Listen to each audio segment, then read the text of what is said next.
سلام كبرات تعذبتنا نايلو معلتا رستنا تراسنا طبب ام خصكاس هاغراونت اب تحت زبلينا لزب كنكايد مسانا حبيروم زلا زبوخا نسلطنا زمصو ابالات ጉጅለ ባህል ነስርን ክፍለ ሰራዊታት እዚ ምብራቅናዮም ከም ትዝበልክዎ ተራስና ጥበብ ام خصكاس هاغراونت እዩ ናይሎ معلت ለዝብና ስነ ጥበብ እንታዩ ብዝብል ክንጅምሪና ስነ ጥበብ እንታዩ حراي بمجمرتا أنقصهم محاري يبهال كم دمساون درس زمان ينطف سنة طبب بحفشي وخمر اسخنا له كلنا سفيح عوديو بزح نغراتي خا زحقوف كلهم بقربا نس كناتات ممصينا حزنا يزلنا مدباتنا يتمرتنا تفسير خريون كله ግን سنة طبب حدا هاجراوني مننات كناتات تحبرتسب زعقب طراي مغلصي حاغوس مغلص حزن طراي ديكونون بعابيو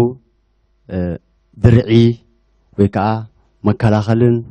موحسن هلاويخا ايو معناتو سنة طبب كبرتاتكا بخمي منقد تقولصلو تخيل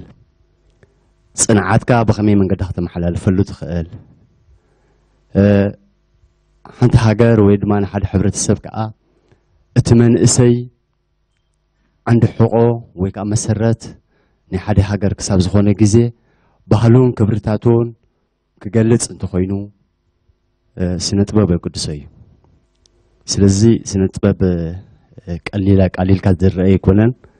በሁሉ ጽላታቱ ማለት እዩ በቁርጹ ምጻ ቅብአ ምጻ ደርፈ ምጻ በግጥምን ማሰ አውልኡ ኮታ በሁሉ መዳያቱ ክትመጽእ እንከለኻ ደረተ አልቦ ዝኾነ ሓይሊ ዘለዎ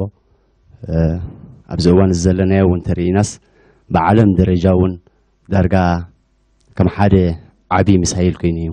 زقلقل زلو سلازي بقبوه انت كمالون عتيقنا هنصر حلون تخيلنا بخلاء زراربا ونسأل أتناسي بسنة طباب غيرنا السعر تقول تهزلو ينسمعني اسمعي هابتم تولد بال صحافنا درف قطنتات كأصل ناب زمتانا ناب ود محر خمس ولا سنة طباب مالتي سفيح عودي بقول كخير يقول له قلنا عي بركات مالتي بركات نولادك نولاديها كروبيتك حبرتسبك حزبك هاجرك كينو حالفون أهجر كان عالم مالتي حراي مجمريا اسمي قديت الركبال مراح مدب كومون أبقت من أبقى أن نطف مالتي سنة طباب كقولته تقين أنا حجو أنشلا بيلي أخو قولته مخنياتو أزدي سفيح عودهم مخانو زوم حواتي وقعد ما بيلهم قلت أميهم هجي أنا نسنة طباب بحثر زبالة دحر قولته خوينه سنة طباب كلتا نجاري حدا أب عالم كازولو نجارات مقدعيو قال أي نجار كا مفتقاري خبلا خل أنت مقدح خبلا خل لقى حجين تأيو بملك عقب أديو بملك دراما ديو ويكا بستفعل على عودة ناس سنة طباب غير كا حفرة سبكا إزقول قولو بزح نجارات الله حجي نزين خم مهارولو يلكا بقربا تتقوموا لوق عند عودي إلى إزقولته أنت مفتقار خبلا خل لقى استفعل على نجارات الله كني أو تتنبيه يتصنح زي اللي أنا قلت هيك. الرأي سميت تصفو كيروس وين كأجراي بال بس حوان عم يدر في قطمية نتف كمون عم موسى مدابون عم براح نتفي حجي كمتي قبال تنحى طلب حدا قفي عودي أبزع عودي زخا ولا سنة طلب انتاي انت بالكاس ولا أدماسي انت بالكاون فوكس كوينا يسمعنا مغنياته بمنقد الطباب غيركا قنزخان سكيات كانت تقلصلو ما عدس لزخونه حجي طباب كنبل كلنا بكل عينته انتي خامل اختك تحلف دالي خازلخا بيناي منقدي مغنياته طباب كله وصل زلو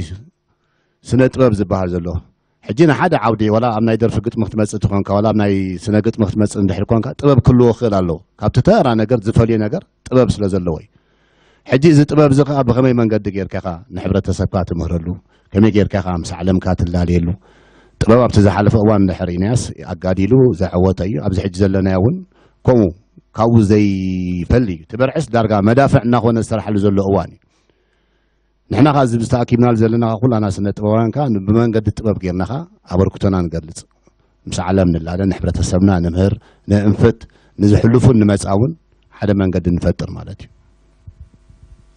ሃራይ ኣነ ለማርያም ነፀር ኣብ ወይ ከዓ ብዘሪጋ ዝፍለጥ ተዋሳኢን መራሕ መደብን ማለት እዩ ማሰኛ እውን ከምቲ ቀዲምክ ዝበልክዮ ቢንያምን ይጠቂምዋ ሃራይ ስነ ጥበብ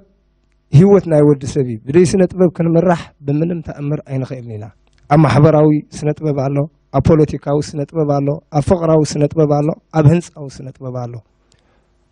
ቀደም እውን ካብ ዜሮ ክብገስ ከሎ ዝሃገር እዚ ብመግዛእቲ ክድራዕ ከሎ ብስነ ጥበብ እዩ ተዓዊቱ ክበሃል ይከኣል እዩ ምክንያቱ ክንዲ መዳፍዕን ክንዲ ቦምባን ኮይኑ ዝተቃለሰ ስነ ጥበብ ኣርቲስት ናይ ኤርትራ እዩ ቀደም ኣብ ፖለቲካዊ መዳይ ካብ ኣርባዕታት ሒዞም ብስውሩን ብቃልዕን ዝደርፍዎ ዝነበሩ ቦታትና ብሓጎታትና ቀሊል ኣይነበረን ድሕሪኡ እውን ኣብ ሰውራ ምስ ተመሰረተ ልዕሊ እቲ ተጋዳላይ እቲ ስነ ጥበብ ፍርያት ተቃሊሱ ተልካ ምግናን ኣይኮነን ናፅነት ኣጨቢጡ ኣብ ምዕቃብ ልዕላውነት ዝተፃወተ ታራውን ቀሊል ኣይኮነን ሕጂ እውን ነብሲ ወከፍ ማሕበራዊ ህይወትና ካብ ስነ ጥበብ ዝተፈለየ ኣይኮነን ስነ ጥበብ ህይወትና ምግብና ይተልካ እውን ምግናን ኣይኮነን ስለዚ ኣብ ሓደ ሕብረተሰብ ስነ ጥበብ ዘለዎ ተኽእሎ እቲ ዝለዓለ ኢለ ክገልፆ ክእል ማለት እዩ ኣነ ሽበይ ማሕሙድ ዑስማን ሳልሕ ይበሃል ኣብ ጉጅለ ባህሊ ነስሪ ኣብ ከም ገጣሚ ዘያሚ ድምፃዊ ዝንጥፍ ስነ ጥበብ እንታይ ማለት እዩ ዝብል ሕቶ ስነ ጥበብ ቀዳምነት ኣብ ሓንቲ ሃገር ክወሃብ ዝግብኦ እዩ ስነ ጥበብ ሓይሊ እዩ ስነ ጥበብ ፍቕሪ ዝፈጥር እዩ ስነ ጥበብ ሓድነት ዝፈጥር እዩ ታሪክ ዝዕቅብ እዩ መንነትካ ሓላጋት መንነትካ እዩ ስነ ጥበብ ምዝንጋዕ እዩ ስለዚ ነቲ ቁም ነገር ብምዝንጋዕ ጌርና ክንገልፆ ሲ ፅቡቅ ኣይኮነን ዕቱብ ኣይኮነን ብዙሕ ፅልዋ የብሉን ዝብሉ ሓሳባት ኣለዉ ካብ ብዙሓት ሰባት ዝሰምዖ ሕጂ ኣገዳሲ ድዩ ክሳብ ክንምንታይ ፅልዋ ኣለዎ ንስኹም ከዓ ሰሪሕኩም ስለ ዝኾንኩም ኣብ ቀረባ ናብ ነዊሕ እንታይ ዓይነት ፅልዋ ሕዲሩ ኢልኩም ትሓስቡ ኣገዳሲ ዲኻ ካብ መሰረቱ هراي شماي بنيام قبل برهان بال كم موسيقى نطف سنة طباب كم زنقع يوز حساب نهد بال كوينو كخون خيليو كخون كايكلني اختبالي خاب خلت ما قدي خاطر يدخل كم زنقع ما نمسك كم زنقع أخو زغديو هذا ناتو نايجزار وش باورنا له تحيل خان تايو ما نمسك مس نفس وقف نجار كم زت أساسر جرمز وزولو زلس أساسر خاني هذا ناتو نايجزار وش حيل له دخان سب كم زنقع خد كم الله خيليو نمن تاي خزان زنقع على زلو نوعي لهم كن حسب لنا بركة أتعد سمع زلوس كزنقع على طرح يكونن مس نفس ناتو متأثر قللاتو ويجلس معي سلت فترة اللي أتا دسم عزلو نجار أجي الصوم كم زنقع قصروا خون بر تا الصوم دسم عزلو ونبعلهم كان انتاي سلزو خون يوم دسم عزلو نحرينا قال نجار على تو ما بوش تمالتي أجي كم زنقع راح يكونن حدا ناتو زخال حيل اللوا قبل خلانا سمي تمسكن كفليت بهال عبال وجي له بهال نسر خوينا هم دمصاوي نطف أنس ما انقطعمنا ولا ما بقس خونا ندحريت كن تنملس يبل مالت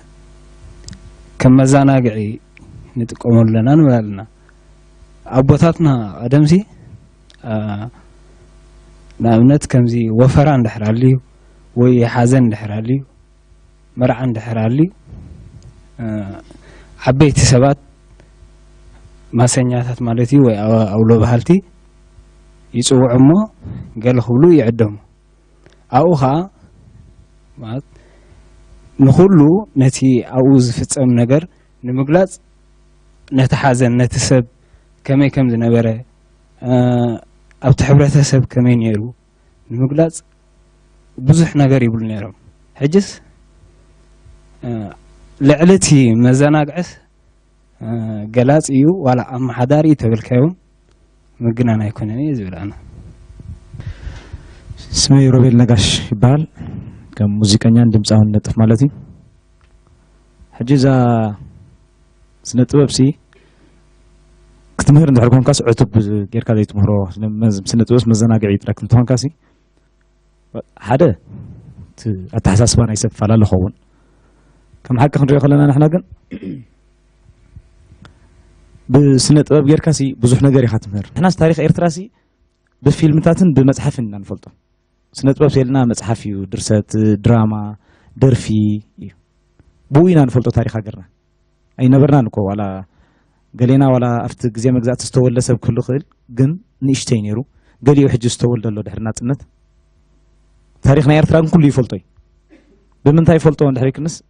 ሳላ ስነ ጥበብ بسنة طباب بفيلم درجة بمصحف درجة بدرف درجة سلا زت سرحة بو تماهرنا هنا فريقنا حاجة كابزان لعلي أبنتهم كتم زايد خنيخة بدرفم بدراما بمصحف دحر تاريخ هاجر كافليت كاسي وخابزن العلامة وبخمي خمسنا قحطوا لهم مهارم بر أنا محمد إبراهيم بال شو قد شمي قالها دو كم دمتاوي نايساوي عبز وجي لو واحد نسر نطف انت قبل دلي انا حد نجر كم مزناقع خون خيل كم مهار خون خيل اما زناقع ما مهار له اما مهار ول مزناقع له قبل خيل حد نجر ولا ابني قدم ابقدلي السراوت اندا زناقع ثم كان اندا زناقعو بيتخا እንዳ ጎስጓስት ናሃልዩ ከዓ እንታይ ቁም ነገር አለው ማለት ወይ ከዓ መሃር አለው ማለት ስለዚህ ክልቲዩ ዘይፈላለ ክብል ይኽእል ማለት ዕቱብ ከይኸውን ዶ እንዳሳዕሳዕካ እንዳሰሓቅካ ገለሲ ሃገራውነት ገለ ክትምህር ትኽእል ዶ ክዓትብ ይኽእል ዶ ሕጂ ኣነ ከም ዝርዳእኒ ሲ መታን ሓበራዊ ስእሊ ክህልወና ጥበብ ሲ ኣዘናጋዒ መሃር እዩ ወላ ርሑቅ ከይከናሲ ናይ ባዕለ ወዲ ሻውል ኣሎ ሸጥ ኣቢሉ ኣቦ ጎሚዳ ዝብል ደርፊ ሕጂ ከዘናጋዕካ ኽእል መልእኽቲ ግን ኣለዎ ነቲ ዓብዪ ፍጻመ ተጋዳላይ ህዝባዊ ግንባር ዝሰርሖ ፍጻመ በታ ዝቐለለ መንገዲ እንዳዘናግዕ ግን መልእኽቱ ይሕሊፈልካ ወላ ናይ ባዕለ ቻርለስ ቻፕሊን ክንርኢ ንኽእል እቲ ዘሎ ምንቅስቓስ ሓደ መልእኽቲ ኣለዎ ሕጂ ኩሉ ጥራይ ድዩ ኸ ዘስሕቕ መልእኽቲ ዘይብሉ ክንብል ንኽእልና ሕጂ ገሊኡ ዘስሕቐካ ዘዘናጋዕካ ኣሎ ገለው እናስሓቐ መልእኽትካ ዘሕልፍ ነገራት ኣሎ ሕጂ ዕቱብ ጥራይ ድዩ ክኸውን ዘለዎ ከዓ ክትብል ከዓ ኣይትኽእልኒ ኢኻ ምክንያቱ ከዓ ሰብካ ምዝንጋዕ ደሊ እዩ እንዳዝተዛነየ እውን ኮ መልእኽቲ ክሓልፍ ደሊ ነገር ኣሎ ሕጂ ርሑቅ ከይከናስ ብዙሕ ደርፍታት ኣሎ ኣብዛ ዓድና ከምኡ ዓይነት ስራሕ ዘሎ ወላ ብመድረክ ድራማ እውን ድሕር ኢና መልእኽቲ ዘይብሉ ስራሕ ክሰርሕ ብዙሕ ይርአን ኢኻ ግን እንዳስሓቕካ መልእኽትካ ትሕልፍ ግን ብኸመይ መንገዲ ትጥርዮ ብኸመይ መንገዲ ትጥምቶን ነገራት ኢኻ ትሓስብ ሕጂ ገለ ነገር ዘየለ ክትብል ኣይትኽእልኒ ኢኻ ከምኡ ዓይነት መልእኽቲ ዘይብሉ ነገራት ትሪኢኻ ገለኻ እንዳዘናጋዕን እንዳምሃረንካ መልእኽትካ ዘሕልፈልካ ነገራትካ ብዙሕ ኣሎ ኣብዚ ውሽጢ ዓዲ ዝፈርጥ እዩ መጀመርያ ሸመይ ዳዊት ክብሮም በሃል ኣብቲ ናይ ክፍለ ሰራዊት ዝነጥፎ ኣለኻ ከም ናይ ደርፊ ግጥሚ ፀሓፊ እየ ማለት ሕጂ ኣብታ ስነ ጥበብሲ መዘናግዒ ድዩ ትብል ኣርእስቲ እንድያ أنا يعبي أنت الكام الوقت يعبي تخبات أنا أقول لهم عندهم أنا كان في دلتنا أبناء عبد السمرة سينما تطلع سينما هات كمان سريحوا أنت لنا توازن برامج ذات حيلي سريحوا يرتوين كزنا قاعد يكون سريحوا أنت إذا بتي مزنا قاعد يعبيلو ما الوقت مبهلون أبز بيرترا نتمنى مبدأ حيلو كدرع سلزد ليه سلزد أنا يدعبد الله يرتوين كزنا قاعد يتسريحوا ويسمى الأخطاء تعرف أخلاق بالنتيجة سينما تابعة ترى تزرق حزله هجى بون ترينايو مزانا قاعد راح زي كونه 7 ميتة وين كون لعلي أنا كم ملختي محلفيه إلى زمن أنس صبغت القطعة ميتة بزامس إنا يزلنا نايت مرتع الدرسي أبتاع قداميتي زحلفت مجمرتها زنبر السمون بزعبا كوميدي تراجيدي اند كوميدي زبل تمرت وسيدنا نيرنا حجي تي كوميدي زبهال دلو حوسنا مقبه موداتاون كاب تحتي نابل علي زمص عوت ውፅኢቱ ከዓ ሓጎስ ምዃኑ ይነግር ስለዚ ኣብዚ ኮሜዲ ክንብል እንከለና ኩሉ ግዜ ፋን እዩ ሰሓቅ ኣሎ ደስታ ኣሎ ገለ ኣሎ ኣብቲ ትራጀዲ ክመፅእ ከለና ከዓኒ ኣስቋርቋር እዩ ሓዘን እዩ ካብ ዝበረኸ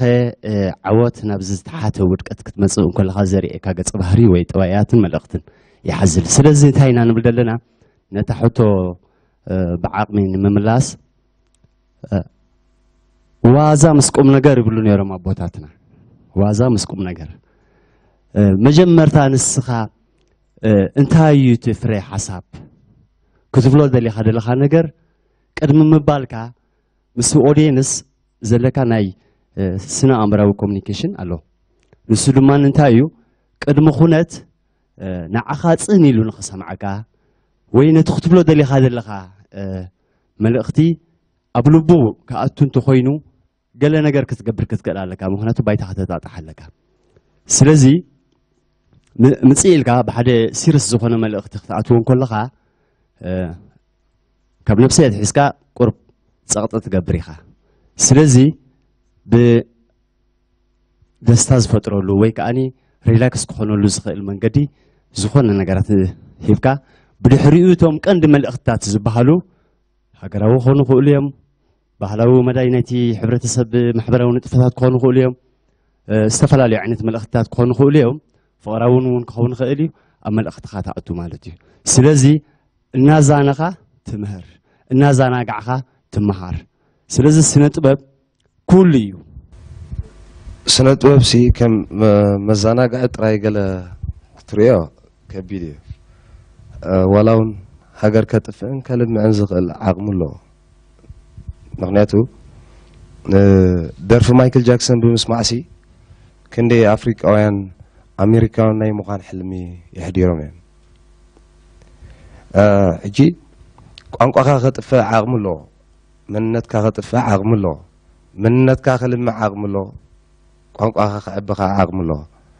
ሕጂ ኣብዚ ናይ ገድሊ ኤርትራ ዝነበረ ስነ ጥበባዊ ስራሓት ንክንደይ ሰባት ጎስጊሱ ንክንደይ ሰባት ሃገራዊ ስምዒቶም ኣንቂሑ ንክንደይ ህዝቢ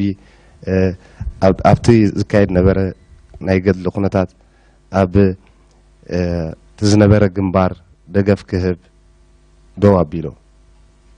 ሕጂ ስነ ጥበብ ከም መዘናግዒ ጥራይ ክትሪኦ ከቢድ እዩ መዘናግዒ ጥራይ ኣይኮነን ክቐትል ይኽእል እዩ ክምሕር እውን ይኽእል እዩ ሕራይ ስመይ ሕሳብ ዝጊ ገብረሃንስ ይበሃል ከም ድምፃዊ ናይ ትግርኛን ቋንቋ ሳሁን ኮይነ ነጥፍ ሕጂ እንታይ ክብል ደልየ መስለኪ ኣብታ ድምፃኹም ማረስ እሲ ውሕጂ እኳ እናሰሓቅካ ወስደካ ይበሃል ሕጂ ስነ ጥበብ ፅባቐ ጥበብ ማለት እንድዩ ኣብቲ ዕቱብነትን ኣገዳስነቱን ከዓ መሃርን ኣዘናጋዕኒ ዕናውን ነዳቕን ኢኻ ንኣብነት ሓደ ዓብዪ ሰሚናር ክትገብር እሞ ትደሊ ክትክትክሶ ኣምፂኻዮ ዘለካ ርእስቲ ካብ ሰዓትን ፈረቓን 2 ሰዓት ኣኪብካ ነቲ ሰብ ማዕከሩን ስለ ዝርብርብ ንሓደ ደራፋይን ንሓደ ኮሜድያን ናምፂኻ ብጥርነት ብዝበለ ብ5 ደቂቕ ሓሳባትካ ናይ ምግላፅ ወይ ከዓ ክትቦ ደሊኻ ዘለካ መልእኽቲ ናይ ምግላፅ ዓቕሚ ኣለዎ እየ ድብል ሃብቶም ተወልደ ሃፋ ትንክፍ ኣቢልዎ ነይሩ እዩ ሕልፍ ኢልና እውን ናብ ታሪክን ኣብ መፀፃኢ ኤርትራ እንድሕር ዳሪናስ ድምፃዊ ተኽለ ክፍለ ማርያም ውትኹል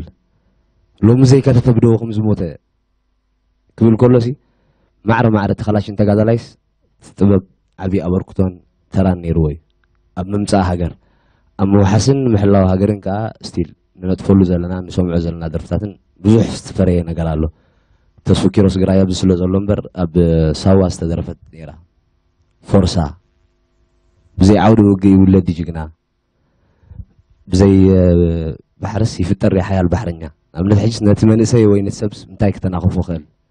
ብዙሕ ኣሎ ክትግልፆ ዝኽእል ማለት እዩ ብዓይኒ ደርፊ የርእዮ ቴንክ ሃራይ ተራኺብናሉ ዘለና ኣጋጣሚ ናይ ንስልጠና ኢልኩም ኢኹም ኣብዚ ዘለኹም ብዙሓት ከዓ ስነ ጥበብ ትምህርቲ የድልዮ ድዩ ስልጠና የድልዮ ድዩ ኣብ ተሞክሮ ጥራይ ዝሕፀር ንመስለና ሰባት ካለና ሕጂ ኣገዳሲ ድዩ ኣብ ትምህርቲ ሲ ኣብ ስነ ጥበብ ኣገዳሲ ድዩ እንታይ ኢኻ ክትመሃር ዘለካ ኸ ሕራይ ስመይ ሮሞዳን እስማዓል ይበሃል كدرف كسعسع كقطم يفتن مالتي حجي صبو عرستي تي نعلو له زلنا بزخونه سب كل جزء نناتو التحساسب عندي زلو نناتو ديلات كالو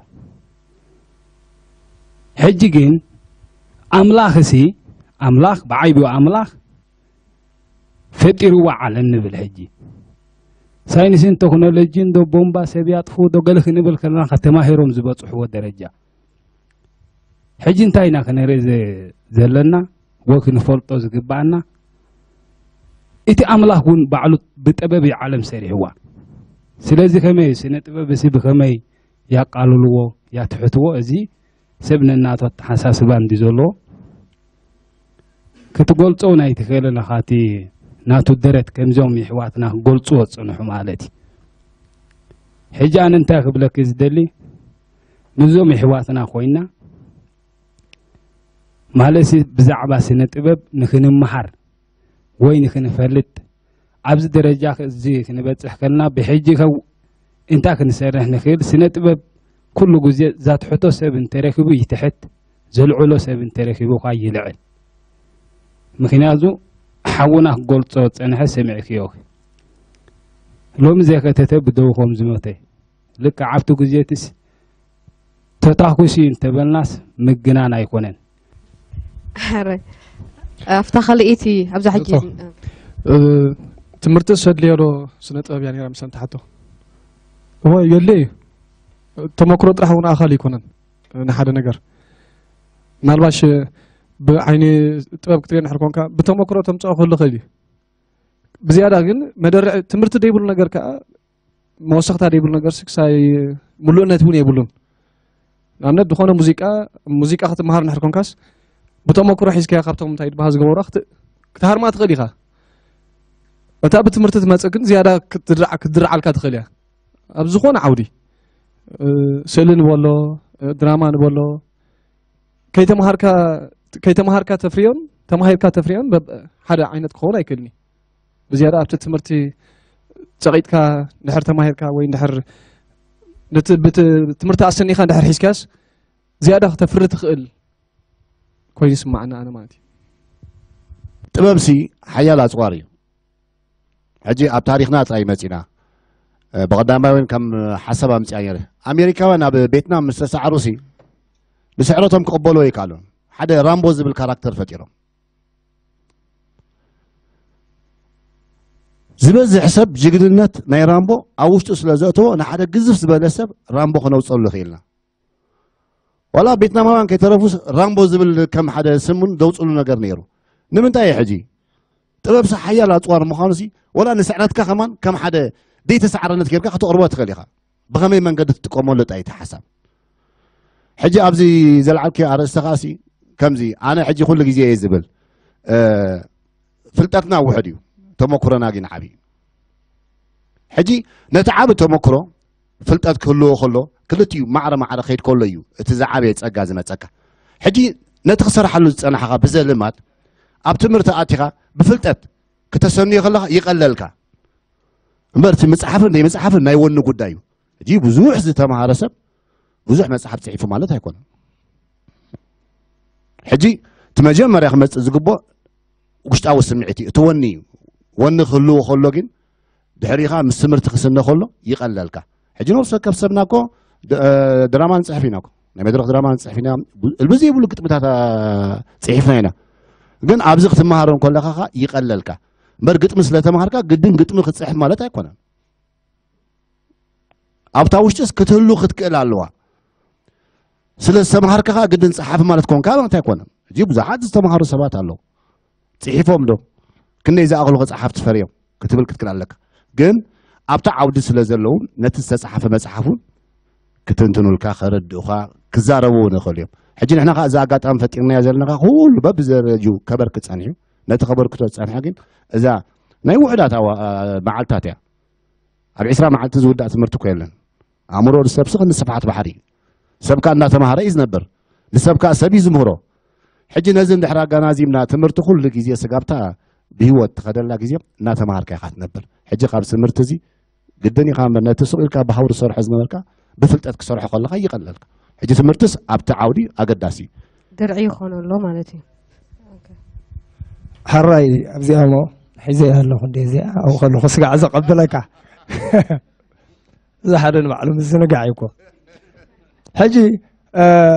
ብዛዕባ ናይ ስነ ጥበብ ክንዛረብ ፀኒሕና እንታይ ኣገዳስነቱ እንታይ ከየድሊ እሱ የድልን ፈረቃን መዓልታዊ ሂወትና ኢልና ቀዲምና ናይ በዓል ፈርሳ ክግለፅ ፀኒሑ ናይ በዓል ወትኹል ከዓ ክግለፅ ፀኒሑ ንባዕሎም ኣቦታትና ናይ ቀደም ናይ ሕጂ ግዳም ኩሉ እንዳጋናዘብና እቶም ናይ ቀደም ኣቦታትና ብዘይ ገለ ማተርያል ብዘይ ገለ መሳርሒ ሓሊፎሞን በዲሆሞን በዓል ኣቶ ብርሃ ሰጊድሲ ዓዲ ዓዲ ጀጋኑ ኢሎም ብዛዕባ ጅግንነት ገሊፆም ንህዝቢ ከም ድተርር ገይሮም ብዛዕባ እስላማይ ክስታናይ ወዲ ቆላ ደጋ ኢሎም ብዛዕባ ሓድነት ኣርእዮምና ብዛዕባ ዘነበ ሻንቲ ወዛም ኢሎም ከማ ክዝመሰላ እውን ኣስሒቆም እዮም ሕጂ እሱ እቲ ዝዓበየ ስነ ጥበብ እዩ እቲ ንብሎ ዘለና እቲ ኮርስ የድሊ ዶ ኣየድልን ዝብል ሕቶ ግን ኣብ ናተይ መፅእ ብናተይ ተመኩሮ ኣነ የድሊ ጥራይ ዘይኮነ የድልን ፈረቃን ኣለዎ ከመይ ኢሉ እንተዳ ኢልኩም ኣውረስትን ወረስትን ተባሂልና ናይ ስነ ጥበብ እዚ ያታ ማለት እዩ ማስን መልቀስን ዝወሰድናዮ ኮርስ ነይሩ ምስዓል ዓንቂ ምስዓል በረኸ ተማሃረ ኣቶ ሰሎሞን ፀሓየ ዝሃበና ማለት እዩ ኣብኡ እንታይ ተመኩሮ ቀሲምካ ንዝብል ክሳብ ጥርዚ ቀሲመ ክብል ክእል እየ ፍልጠተይ ውሑድ ከሎ ፈላጥ ገብራ ነይረን ነብሰይ እቶም ናይ ዕድመ ሰብ ፀጋ እቶም ናይ ተመኩሮ እቶም ዓመታት ሙሉእ ድዞሩ ኣቦታትና ክንደይ ባይቶን ክንደይ ገለን ዝቁሙ ዝነበሩ መፅኦም ምስ መሃሮን ግን ዝዓበየ ድርዒ ኮይኑኒ ማለት እዩ ንዓይ ስለዚ ሲ እቲ ትምህርቲ ዳ እንተተኻኢሉ እንተተረኺቡ መምሃራን እንተ ተኻዊኑሎም ቀፃሊ ከማን ክንወስዶ ዝግባእ ኮርስ ኮይኑ ስማዓና ኣነ ስለዚ ኣብቲ ርእሲ ሃብትኻ እንተድውስኹኻ ዝበሃል ኣሎ ኣብ ርእሲ ልቦናኻ እንተ ዝምዕዱኻ ኣብቲ ዘለና እንተ ተመክሮ ወሲኹምላ እቲ ዝበለፀ ድርዒ ኮይኑ ዘካይደና እሞ ከምዚ ኮርሳትን ገለ ኣጋጣሚታት ክርከብ ከሎሲ ክንሕልፎ ከምዘየብልና እሞ ድማ ብቐፃሊ ክድፋኣሉ ከም ዘለዎ ኣነ ዝላቡ ማለት እዩ ኣነ ሽመይ ሓድሽ ሞጎስ ዝበሃል ከም ገጣምን መራሒ መደብን ኮይነ ከዓ ነጥፍ ማለት እዩ ሕጂ እዞም ኣሕዋት ኩሉ ክብሎ ፀኒሖም እንድዮም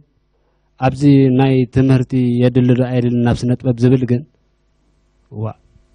ክብረት ሃቦም ነዛ ትምህርቲ እዚኣ ብምኽፋቶም ነብስና ክንፈልጥ ክኢልና ኣለና ማለት እዩ ሕጂ እንድሕር ዳ ደይተማሂርካ ኩሉ ግዜ ነብስኻ እንዳናኣስካ ኢኻ ትነብር ክላ ኣነስ ክገብር ኣይክእልኒ ክላ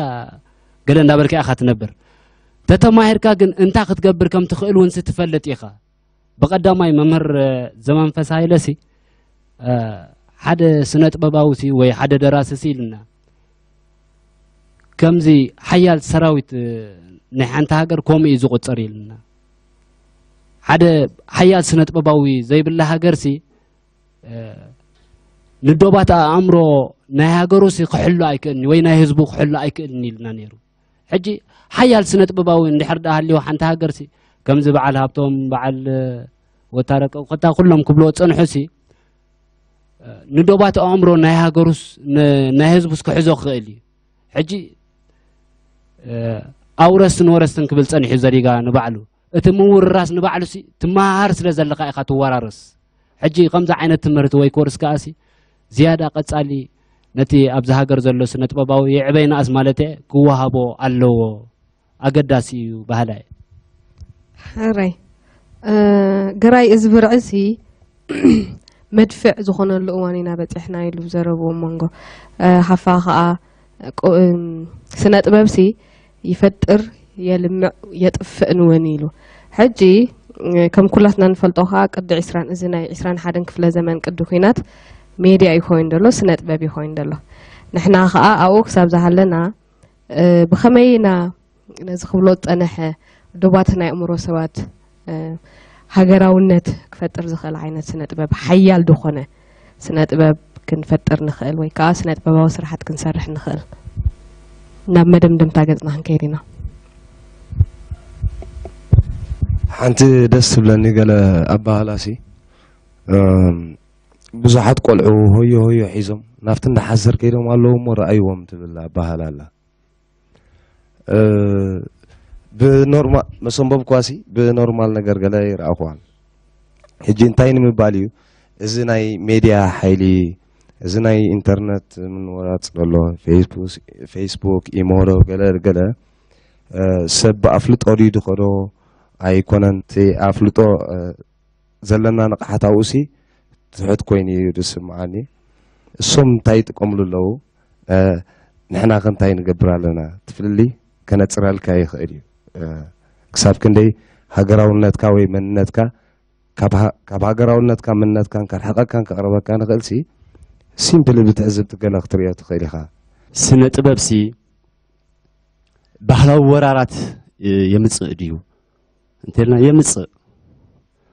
ዓለም ገዲፋት እያ ሎሚ ልዕሊ ኣፅዋር ንባህሊ እያ ትጥቀመሉ ደላ ምክንያቱ ውሕጅ እቲ ዝሓየለ ክመፀካ እንተኮይኑ ወይ ከዓ እታ ዓናዊ ሓይልናቱ ክመፅእ እንተኮይኑ መጀመርታ መልሓስ እዩ ዝበካ ስለዚ ኣብዚ ዘለናዮ ዘመን ምዕቡል ዘመን ድማኒ ብዙሕ ዓይነት ሶፍትዌራት ናይ ሳተላይት መደበራት ንሱ ዝፈጠሮ ርቀት ድማኒ ብቐሊሉ ንሓንቲ ሃገር ወይ ንሓንቲ ሕብረተሰብ ከተፅንታ እንተ ኮይንካ ርእሳ ክትቋፀር ክትክእል ኣለካ ርእሲ ማለተይ ነቲ ናይ ወዲ ሰብ ክሓስበሉ ዝኽእል ምትሊ ማለት እዩ ርእስና ኸ ብምንታይ እዩ ዝትንከፍ ተልና ብብዙሕ ነገራት ክትንከፍ ይኽእል እዩ ካብኡ ግን ሓደ ብስነ ጥበብ እዩ ባህሉ ከም ዝርስዕ ልምድታቱ ከም ዝርስዕ ክገብሮ ዝግብኦ ነገራት ከም ዝርስዕ እናገበርካ እናዛነኻ ናብቲ ናትካ ዕላማታት ከም ዝኣቱ ዓዱ ሕብረተሰቡ ባህሉ መንነቱ ክብረቱ ከም ዝርስዕ እውን ትገብራ መወዳእታ ስለዚ የእምሮ እንትተቋፂርካ የእምሮ ክትቋፀሩ ካ ስነ ጥበብ ልዑል ዓቕሚ ስለ ዘለዎ ብቐሊሉ ክዕንወካ ዝኽእል እዩ ስለዚ ኣብ ቅድሚ ፀላኢ ኮይንካ ጥይት ትኩሰሉ ጥይት ትኩሰልካ ፀገም የለን ትቐትሎ ቀትለካ ቀዲሙ ዝረአየ ቀዲሙ ትኩስ ቀዲሙ ከዓ ይዕወት እዚ ሓደ ብሓደ ክኸውን እንከሎ ባህሊ ግን ኣብ ሓደ ሜድያ ብሓንሳብ ክፍሎ እንከሎ ንክንደይ ኣካል ናይቲ ሕብረተሰብ ፅልዋ ክሕድረሉ ክእል እንተኢልና ከምዚ ብፀይሓፋ ክትንክፎ ዝፀንሐ ንሱ እዩ ኣነ እንታይ ክብል ደልየ ቀደም ዓለም ሲ ብኩናት ብጎዘሞ ብዝተፈላለዩ ነገራት እያ ትወዳእ ነይራ ቀፂሉ ሚሳይላት ገለመለ ገለመፅ እዩ ሕጂ ግን ዓንተወይ ከምቲ ዝበሃል ነበረ ስነ ጥበብ ሲ ልዕሊ ሚሳይላት እዩ ወይ ከዓ ልዕሊ ዝሓየለ ኣፅዋር ናይዚ ዓለምና እዩ ንብል ኣለና ሕጂ ዘሎ ከዓ ስነ ኣእምራዊ ኩናት እዩ መፂኡ ዘሎ ሕጂ እዚ ኩናት ብሚሳይላት ገለ ተገዲፍ እዩ ስነ ኣእምራዊ ኩናት እዩ መፂኡ ዘሎ እዚ ስነ ኣእምራዊ ኩናት ወላ ሓደ ፀላኢኻ ክወረካ እንተኮይኑ ባህላዊ ወራሪ እዩ ዝገብረልካ ንስነ ኣእምሮካ እዩ ዘጥቅዖ ቋንቋና ኣላባብሳና ኣቀማቕማና ኩሉ እንተሪእና ሕጂ ሲ ዳርጋ ተቐይሩ እዩ ዘሎ እዚ ከዓ እንታይ ባህላዊ ወራሪ ከምዚ ቅድም ኢለ ክብላ ፀናሐኹ ንዶባት ኣእምሮናስ ሒዞም ኣለዉ ማለት እዩ ንሕናስ ኣይበቕዓናን ወይ ከዓ ኣይሓየልናን ኣለና ማዕረ ማዕሪኦም ሲ ኣይበፅሓናን ኣለና ማለት እዩ